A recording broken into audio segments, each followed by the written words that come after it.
नमस्कार, जय हिंद सभी को। कैसे हैं आप सभी? और मैं रुद्रेश राघव। प्यारे साथियों, अग्निवीर की सैलरी 8वें पे कमीशन के बाद में क्या होगी? लगातार सभी का एक ही प्रश्न है कि सर जब हमारा 8th पे कमीशन लागू हो जाएगा तो इसके बाद क्या अग्निवीरों की भी सैलरी बढ़ेगी? बहुत सारी जगह आप लगातार देख रहे होंगे कि जी ये तो स्कीम है और भारत सरकार के द्वारा एक चलाई गई योजना है जिसमें आपकी सैलरी नहीं बढ़ेगी। तो ऐसा अगर आप सुनते हैं तो ये गलत है, क्योंकि सेंट्रल गवर्नमेंट के द्वारा प्रत्येक जो भी एम्प्लॉय होता है, चाहे किसी भी प्रकार की सर्विस हो, लाभ हर एक कोई होता है, उसका लाभांतरित हर एक कोई होता है, चाहे आप किसी भी सर्विस में हो, छोटी हो बड़ी हो, कोई भी आपकी सर्विस हो। और वैसे भी देश की सेवा में जो खड़े हैं नौजवान, अपनी जान को नौछावर करने के लिए उनकी वेतन को क्यों नहीं बढ़ाया जाएगा? तो आइए इस विषय में पूरी जानकारी हम आपको देते हैं कि आपका वेतन कितना बढ़ेगा। ठीक है, और सभी ध्यान से देखेंगे, दोस्तों के साथ शेयर भी करेंगे। अग्निवीर सैलरी 8th पे कमीशन 50,000 प्लस पर मंथ। तो कितनी सैलरी कैसे बढ़ेगी, इस चीज को आपको हमको समझना होगा। देखिए, सेंट्रल गवर्नमेंट के द्वारा स्कीम बनाई गई है, ये एक योजना अग्निपथ स्कीम जो कि 2022 से लागू हुई और 2026 में आप सभी को पता है हमारे 1 लाख से भी अधिक फौजी भाई रिटायर्ड होंगे। तो यहाँ ये भी क्वेश्चन रहेगा, जो रिटायर्ड हो जाएंगे भाई, जो रिटायर्ड हो जाएंगे क्या उनको भी सैलरी का ये फायदा मिलेगा? जैसे कि मैं आपको बताना चाहूँगा भाई, 1 जनवरी, क्या थोड़ा ध्यान से समझेंगे तो आप सभी को समझ में आएगा, जो हमारे फौजी रिटायर्ड हो जाएंगे उनको भी फायदा मिलेगा। 1 जनवरी 2026 से ये लागू हो रहा है, 1 जनवरी 2026 से ये लागू हो रहा है। अब यहाँ ये सबसे बड़ा प्रश्न है, 1 जनवरी 2026 से लागू होगा, भले ही मिले कभी, लेकिन जो हमारे युवा साथी दिसंबर 2026 में रिटायर्ड हो जाएंगे, दिसंबर 2026 में जो साथी रिटायर्ड हो जाएंगे, क्या इनको नहीं मिलेगा वेतन एक्स्ट्रा बढ़ा हुआ? क्योंकि लागू तो हो, मतलब लागू का मतलब है डेट तो आपकी चढ़ जाएगी 1 जनवरी से कि जी अब से आपको वेतन मिलेगा, वो 2 साल बाद मिलो या 1 साल बाद मिलो। लेकिन जो युवा साथी घर चले जाएंगे रिटायर्ड होकर के, उनको फायदा मिलेगा कि नहीं मिलेगा, ये भी तो एक क्वेश्चन है। जी बिल्कुल। अब जो युवा साथी दिसंबर 2026 में रिटायर्ड होंगे तो मैं उन सभी को बताना चाहूंगा, जैसे इसमें 8वां पे कमीशन जो लागू होगा, 8वां पे कमीशन जो लागू होगा, ठीक है, 8वां पे कमीशन जो लागू होगा, ये 8वां पे कमीशन जितना भी पैसा 1 जनवरी से, कितना 1 जनवरी से और जब तक ये बच्चा रिटायर्ड होगा, जितना भी पैसा इसका बनता है, किसका? 8वें पे कमीशन का, रिटायर्ड होने के बावजूद भी जब भी कभी पैसा रिलीज किया जाएगा, जो एरियर्स है, जो बकाया है, जो फौजियों के खाते में सबके में जाएगा, वो अग्निवीर के खाते में भी जाएगा। कभी आप ये सोच रहे हो कि हम तो 2026 में रिटायर्ड हो जाएंगे, भले ही तनख्वाह बढ़ जाए, हमें क्या फायदा? फायदा होगा। मान के चलो आप 1 जनवरी से लागू हुआ है और आप दिसंबर में जाकर के, आपका दिसंबर में जाकर के मान के चलो आपका रिटायरमेंट हुआ। थोड़ी देर के लिए समझना, 1 दिसंबर 2026 को मान के चलो आपका रिटायरमेंट हुआ, आपको 11 या 12 महीने, ठीक है,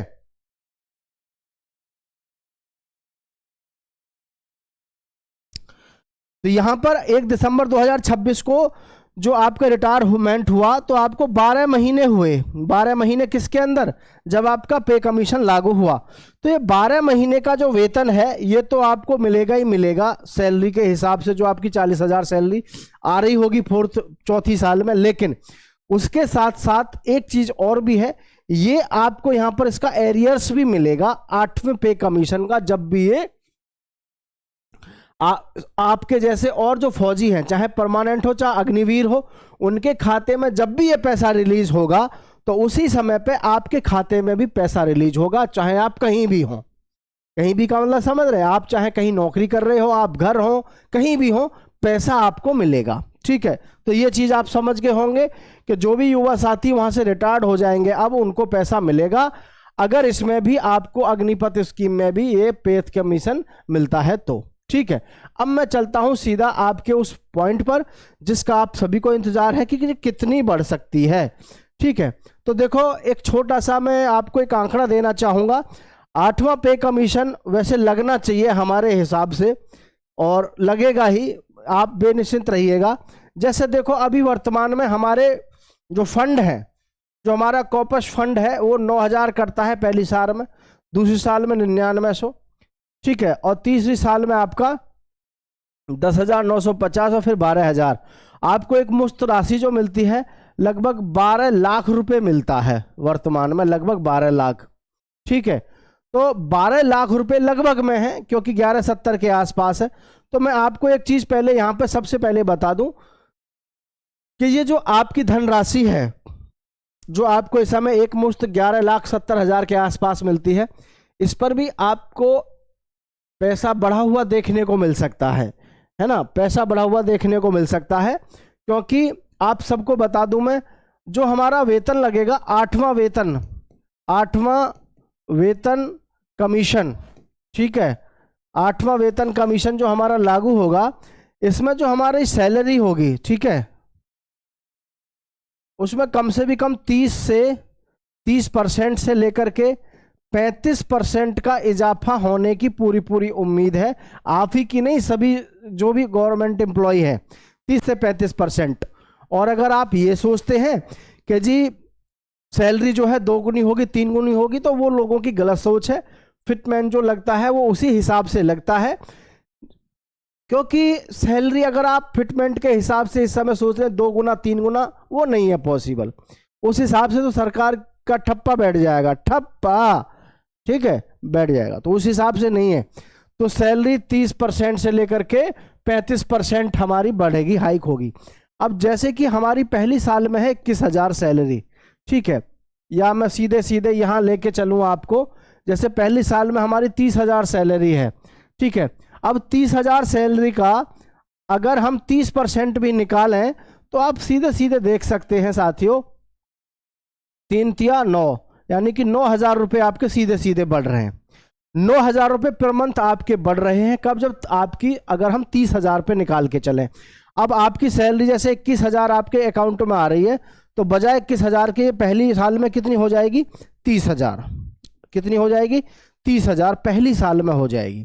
अब जैसे दूसरी साल में हमको वेतन मिलता है, यहां पर ध्यान से देखेंगे आप सभी, दूसरी साल में हमको वेतन मिलता है 33, 36, 40, 33, 36, 40। चौथी साल में अगर हम देखें तो चौथी साल में हमको जैसे मिलता है 40,000। 40,000 का अगर आप 30% देखते हैं तो 4 तिया 12, 12,000 रुपये आपके बढ़ जाएंगे, है ना। चौथी साल में 12,000 रुपये बढ़ जाएंगे। तो उस हिसाब से जो आपका फंड बनता है, कौन सा वाला, जो 4 साल के बाद मिलता है, उसमें भी आपको एक बड़ी बढ़ोतरी देखने को मिल सकती है। क्योंकि पैसा जो आपको मिलेगा ये 8वें पे कमीशन के बाद, ये आप ही का नहीं लगेगा 30%, 35%, ये सभी का लगेगा। और ये जो आप इस प्रकार की खबरें सुन रहे हैं कि 2 गुनी हो जाएगी तनख्वाह, 3 गुनी होगी, 2-3 गुनी नहीं होती है। इसमें 30 से 35% का इजाफा आपको देखने को अब की बार मिलेगा। और 2 गुनी तो इसलिए नहीं हो सकती, 2 गुनी तनख्वाह करने का मतलब है मामला खराब हो जाएगा सरकार का। तो आप सभी मेरी बात से सहमत हो गए होंगे। भाई दोस्तों के साथ शेयर करिएगा और बिल्कुल टेंशन मत लीजिएगा, वेतन आपका नो डाउट बढ़िया हाइक होगा, ठीक है। हाँ, दुख और गम तो रहेगा ही कि भाई हर व्यक्ति यही चाहता है कि भाई मैं तो एक परमानेंट तरीके से काम करता रहूं, एक बार भर्ती हो जाऊं लाइफ टाइम के लिए। लेकिन देखिएगा, लगातार इसमें भारतीय सेना और आर्मी जो है हमारी, मतलब, और सरकार लगातार सोच रही है कुछ ना कुछ अच्छा बेहतर करने के लिए। बीएसएफ में भी अब जैसे कि 50% आपको रिजर्वेशन दिया जा रहा है, उसमें फिजिकल मेजरमेंट होगा ही नहीं, फिजिकल भी नहीं होगा। तो ये आप सभी के लिए गुड न्यूज़ है। आप सभी का बहुत बहुत धन्यवाद। जय हिंद, जय भारत साथियों।